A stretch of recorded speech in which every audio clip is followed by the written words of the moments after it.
मूर्ख बगुला और नेवला। चित्रकूट पर्वत के नजदीक एक विशाल वृक्ष था। उस वृक्ष पर अनेक बगुले घोंसले बनाकर रहते थे।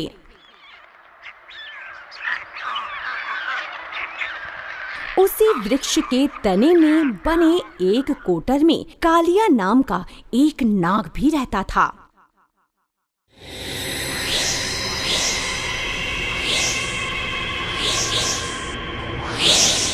Good morning. कालिया नाग मौका लगते ही बगुले के अंडों एवं बच्चों को खा जाया करता था।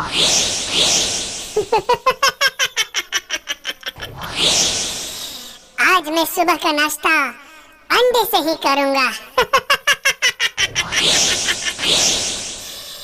चलो, नाश्ते का समय हो गया है।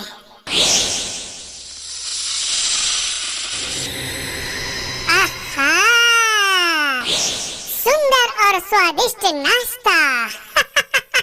सारे बगुले नाग द्वारा बार बार अपने अंडे और बच्चों के खाए जाने पर बहुत दुखी थे। लगातार घट रहे घटना से उत्साही नाम का एक बगुला बहुत दुखी और विरक्त सा होकर नदी के किनारे आ बैठा। उसकी आंखों में आंसू भरे हुए थे। उसे इस प्रकार दुखी देखकर एक केकड़े ने पानी से निकलकर उससे कहा, अरे उत्साही बगुले, क्या बात है? आज रो क्यों रहे हो? तुम तो हमेशा हंसते खेलते रहते थे, आज अचानक इतने रो रहे हो? केकड़े भाई, बात यह है कि हमारे अंडों एवं बच्चों को दुष्ट कालिया नाग बार बार खा जाता है। कुछ उपाय नहीं सूझता कि किस प्रकार इस नाग का नाश किया जाए और उस नाग से हमें छुटकारा मिल जाए। तुम ही कोई उपाय बताओ। अच्छा, ये बात है। केकड़े ने मन में सोचा, यह बगुला तो मेरा जन्म से ही बैरी है। इसे ऐसा उपाय बताऊंगा जिससे कालिया नाग के नाश के साथ साथ इसका भी नाश हो जाए। यही मौका है एक तीर से दो निशाने साधने का, कि सांप भी मर जाए और मेरे जन्म से बैरी ये बगुला भी। तब केकड़े ने कहा, ठीक है, अब बच्चों की तरह रोना धोना बंद करो उत्साही बगुला, और मेरी बात ध्यान से सुनो। ये तो तुम मानते हो ना कि मछली पकड़ने में तुम उस्ताद हो? हाँ हाँ, एकदम। तो तुम्हारा काम तो वैसे ही आसान है। पास में ही नेवलों का बिल है। मैंने विचार किया तो एक उपाय नजर आया। तुम ऐसा करो कि सरोवर से बहुत सी छोटी छोटी मछलियां पकड़कर लाओ और उन्हें नेवलों के बिल से लेकर कालिया नाग के बिल तक बिछा दो।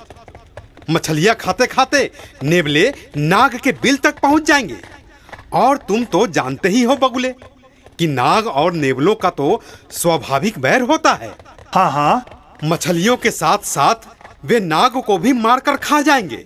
इस तरह से तुम्हारा काम बन जाएगा, समझे? अरे वाह केकड़ा भाई, तुमने तो बहुत अच्छा उपाय बताया है। लेकिन यह उपाय करने पर कोई समस्या तो नहीं आएगी ना? अरे नहीं नहीं दोस्त, तुम्हें कुछ भी नहीं होगा। मैं हूं ना, मेरा भरोसा रखो। और तुम तो वैसे भी स्वयं काफी समझदार हो। अरे बातों बातों में समय का पता ही नहीं चला और हम लोग नेवलों के बिल के पास आ गए। मैं अभी जाकर अपने साथियों को बताता हूँ। तब बगुले ने यह बात अपने अन्य साथियों को भी बताई। नहीं, ऐसा मत करना। हमें किसी के बहकावे में नहीं आना चाहिए। हम लोगों को इस संबंध में अपने सबसे वृद्ध और अनुभवी ज्ञानी बगुले की सलाह लेनी चाहिए, जिनकी बात को सारे बगुले माना भी करते हैं। उन्होंने पास के ही एक बड़े वृक्ष पर अपना आश्रय बना रखा है। सही कह रहे हो भाई, अनुभव भी एक बड़े काम की चीज होती है। तो चलो, हम सब चलते हैं। सारे बगुले उड़कर ज्ञानी बगुले के पास जाने लगे। हमें अपना काम सिर्फ जोश में नहीं, होश में रहकर करना चाहिए, नहीं तो परिणाम उल्टा भी हो सकता है। सही बात है। अब सारे बगुले ज्ञानी बगुले के पास पहुँचे। क्या बात है बच्चों? क्या परेशानी है? इसके बाद सभी बगुलों ने अपनी अपनी बात रखी। देखो, तुम सभी की बातों को सुनने के बाद मुझे ऐसा लग रहा है कि अभी और ठीक से विचार करने की जरूरत है, क्योंकि हड़बड़ी में किया गया कोई भी कार्य अक्सर असफल होता है। इस मामले में यदि कालिया नाग हमारा दुश्मन है तो नेवला भी कोई दोस्त नहीं है, समझे? इसलिए ये अच्छा रहेगा कि तुम लोग दूसरे दिन आओ, ताकि इस पर मैं अच्छी तरह और गहराई से विचार कर लूं कि क्या करना ठीक रहेगा। अच्छा, अब तुम लोग जाओ। इसके बाद सारे बगुले अपने अपने घोंसले में आ गए, लेकिन उत्साही बगुला अत्यंत बेचैन था। कालिया नाग की हरकतों से दुखी और परेशान भी था, इसीलिए वह हर हाल में नाग से अपना बदला लेना चाहता था। मैं दूसरे दिन का इंतजार नहीं कर सकता, पर क्या करूं? मैं कैसे बदला लूं? यदि कालिया नाग से लड़ाई करता हूं तो नाग मुझे भी मार देगा, लेकिन मेरा मन कह रहा है कि केकड़े भाई द्वारा बताया गया उपाय ही ठीक है। अरे ज्ञानी बगुला तो वैसे भी बूढ़ा हो गया है और उसका दिमाग भी सठिया गया होगा। मैं ज्यादा इंतजार नहीं कर सकता। अरे आखिर हम भी तो समझदार हैं। मैं तो अकेले ही मजा चखा कर रहूंगा। और बदला लेने की धुन में उत्साही बगुले ने आगे पीछे कुछ न सोचा। उसने वृद्ध और अनुभवी ज्ञानी बगुले की सलाह का भी इंतजार नहीं किया और केकड़े के द्वारा बताए उपाय के अनुसार तालाब से काफी मछलियों का शिकार किया और उसे नेवले के बिल से लेकर सांप के बिल तक रास्ते में बिछा दिया। जब नेवला अपने बिल से निकलकर खाने की तलाश में आया तो मछलियां देखकर काफी खुश हुआ।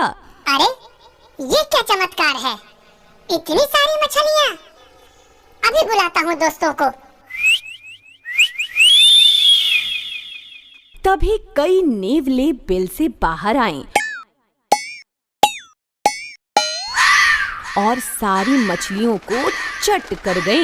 लेकिन जैसे ही उस भयंकर कालिया नाग के बिल के पास आए,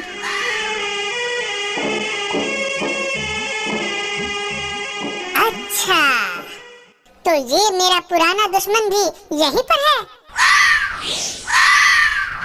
नेवले और कालिया नाग में भयंकर युद्ध हुआ।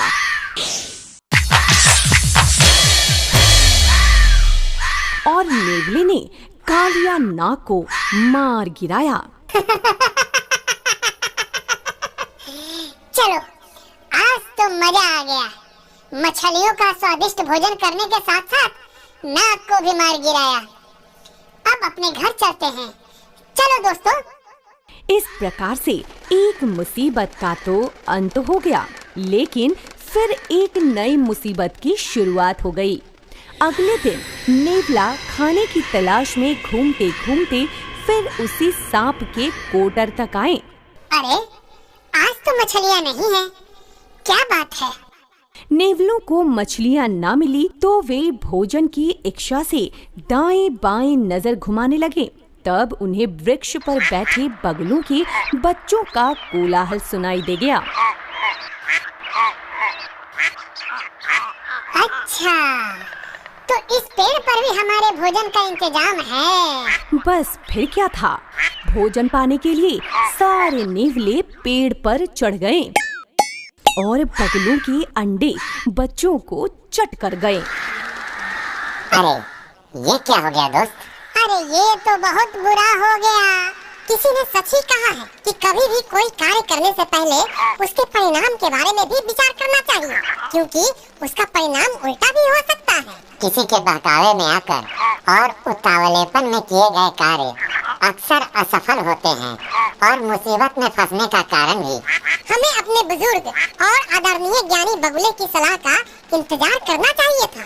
अरे उत्साही बगुले ने अपने अति उत्साह में एक दुश्मन को ठिकाने लगाने के चक्कर में एक दूसरा दुश्मन तैयार कर दिया और हम सबको संकट में डाल दिया। हमें अपना काम सिर्फ जोश में नहीं, होश में रहकर करना चाहिए। अपनी बुद्धि और विवेक का इस्तेमाल हमें एक तरफा सोचने में नहीं करना चाहिए। सही या गलत दोनों पक्षों को तौलना चाहिए, तब कोई कार्य करने की चेष्टा करनी चाहिए। अब तो इस वृक्ष पर रहना ठीक नहीं है, चलो दूसरे सुरक्षित जगह। ठीक है, चलो सभी। इस प्रकार सारे बगुले एक नए आश्रय की तलाश में निकल पड़े।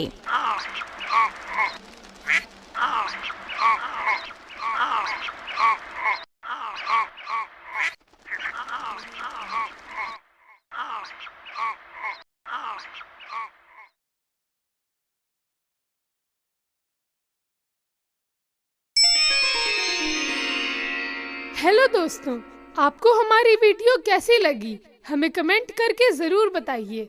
स्टोरी को लाइक और शेयर करें और हाँ, हमारे चैनल को सब्सक्राइब करना ना भूलें। Thank you.